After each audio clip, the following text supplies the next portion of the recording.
ថ្ងៃនេះគឺយើងនឹងធ្វើដំណើរទៅកាន់ខេត្តសៀមរាបដើម្បីទៅមើលថ្ងៃរះប៉ុន្តែគឺយើងមិនអាចចាយលុយបាននោះទេសូម្បីតែ100រៀលខ្មែរហើយបើខ្ញុំពិតជាអាចសម្រេចបេសកកម្មមួយនេះដែលអត់ចាយលុយមែនណាគឺខ្ញុំនឹងឈ្នះបានទូរស័ព្ទមួយគ្រឿងនេះតែម្ដងដល់ប្រចាំយូរខ្ញុំក៏បានធ្វើការតេណាដើម្បីទៅហៅមិត្តភក្តិខ្ញុំទៅលេងសៀមរាបបាទថ្ងៃនេះ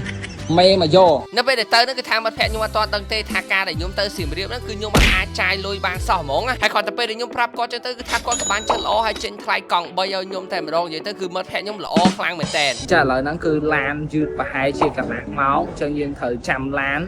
កន្លះម៉ោងសិនតែបន្ទាប់ពីនោះមកគឺថាយើងក៏បានធ្វើការឡើងលើឡានហើយការដែលខ្ញុំជិះឡានគឺអត់អស់លុយនោះទេដោយសារតែខ្ញុំបាននិទេសអេអញ្ចឹងទៅគឺថាជិះឡានទៅសៀមរាបហ្នឹងគឺ free តែម្ដងហើយបន្ទាប់ពីការជិះបន្តិចមកគឺយើងក៏បានទៅដល់ស្គុនបន្ទាប់ពីនោះមកគឺថាយើងអត់តន់ឡើងលើឡាននោះទេគឺយើងក៏បានធ្វើដំណើរឈៀងចូលទៅក្នុងម៉ាតមួយផ្លែផងដែរដោយសារតែពេលហ្នឹងគឺខ្ញុំស្រែកទឹកហើយខ្ញុំក៏បានពឹងឲ្យមិត្តភក្តិខ្ញុំហ្នឹងជួយទិញទឹកឲ្យខ្ញុំម្ដងបាទមេទិញទឹកឲ្យយើងម្ដងហើយដោយសារតែត្រូវចាំឡានតទៀតចឹងទៅគឺខ្ញុំក៏បានធ្វើការតេស្តនៅភាពរឹងមាំនៃទូរស័ព្ទនេះផងដែរគឺបានទម្លាក់ផងហើយចាក់ទឹកពីលើហ្នឹងទៀតប៉ុន្តែទូរស័ព្ទរបស់គេហ្នឹងគឺនៅប្រើបានធម្មតាព្រោះវាមានអាចក្រោះការពារ IP65 បាទចាឥឡូវនេះគឺយើងឡើងលើឡានតដំណើរទៅទៀតហើយគ្រាន់តែធ្វើដំណើរបន្តិចទៀតមកគឺថាយើងក៏បានទៅដល់ទឹកដីនៃខេត្តសៀមរាបហើយបាទដោយសារតែយើងមកដល់នេះគឺថារៀងថ្ងៃលសៀលដែរហើយអញ្ចឹងបេសកកម្ម2គឺទី1គឺខ្ញុំត្រូវរកបាយថ្ងៃឲ្យបាន free ហើយបេសកកម្មបន្តគឺខ្ញុំត្រូវរកបាយល្ងាចឲ្យបានញ៉ាំ free ទៀតហើយដោយសារតែអត់មានលុយជាប់ខ្លួនចឹងទៅខ្ញុំក៏បានធ្វើការតេដើម្បីពឹងបងប្រុសដើម្បីឲ្យគាត់មកជួយយកខ្ញុំទៅសន្តាគារយ៉ាថ្ងៃនេះមេមកបាទក្រោយពីនោះមកគឺថាគាត់ក៏បានធ្វើការជូនឡានយើងណាដើម្បីទៅដល់សន្តាគារដែលយើងនឹងគេនិយាយទៅសន្តាគារហ្នឹងគឺមិត្តភក្តិខ្ញុំអ្នកកក់ឲ្យខ្ញុំទៀតនិយាយទៅគឺមកនេះគឺ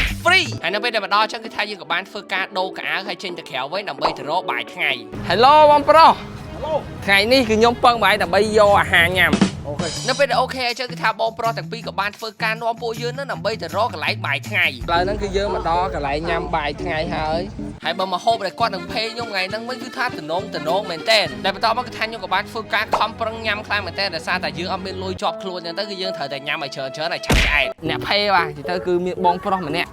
គឺជួយឲ្យជីវិតប្អូននេះគឺរស់បន្តទៀតដើម្បីថ្ងៃស្អែកគឺយើងងើបពេលព្រឹកទៅមើលព្រះអាទិត្យរះក្រោយពីនោះទៅមកគឺថាគាត់មិនធ្វើឲ្យយើងអបសុកនោះទេគឺគាត់ក៏បាននាំខ្ញុំទៅដើរលេងតទៀតតែនៅពេលហ្នឹងគឺគាត់បាននាំខ្ញុំមកដើរលេងនៅបាកងហើយកន្លែងបាកងហ្នឹងគឺមានអាកន្លែងស្អីគេនេះគឺថាស្អាតខ្លាំងមែនតើឥឡូវអូនកន្លែងស្អាតថតរូបបងមួយឥឡូវហើយចង់ថតរូបហ៎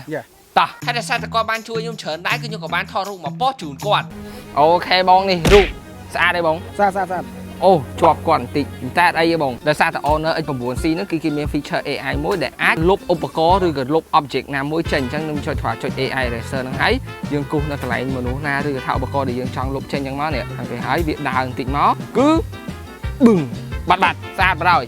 ជុំមកស្អាតបន្ទាប់ពីថតរូបថតអីហើយចឹងគឺថាគាត់ក៏បាននាំខ្ញុំមកកាន់ក្រុងវិញហើយនៅពេលដែលយើងមកដល់ហ្នឹងគឺថារៀងយប់បាត់ហើយឥឡូវយើងទៅណាទៅបងទៅ Pop Street បាទទៅ Pop Street Pop Street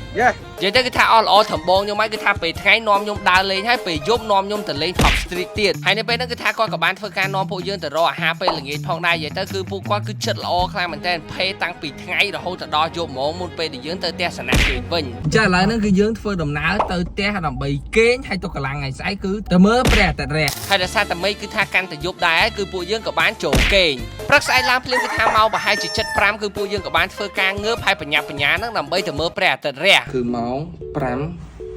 5:21នាទីហើយយើងទៅមើលព្រះអាទិត្យរះងើបម៉ោងម៉ែនបងម៉ោង4កន្លះម៉ោងម៉ែនបងម៉ោង3ងើបម៉ោង3ម៉ោងម៉ែន4កន្លះចុះទៅគឺថាគាត់ក៏បានធ្វើការជូនពួកយើងឡើងឡានទៅតែម្ដងទៅតាំងពីម៉ោង5កន្លះអូខេអញ្ចឹងឥឡូវគឺយើងមកដល់ហើយ Let's go អូនោះ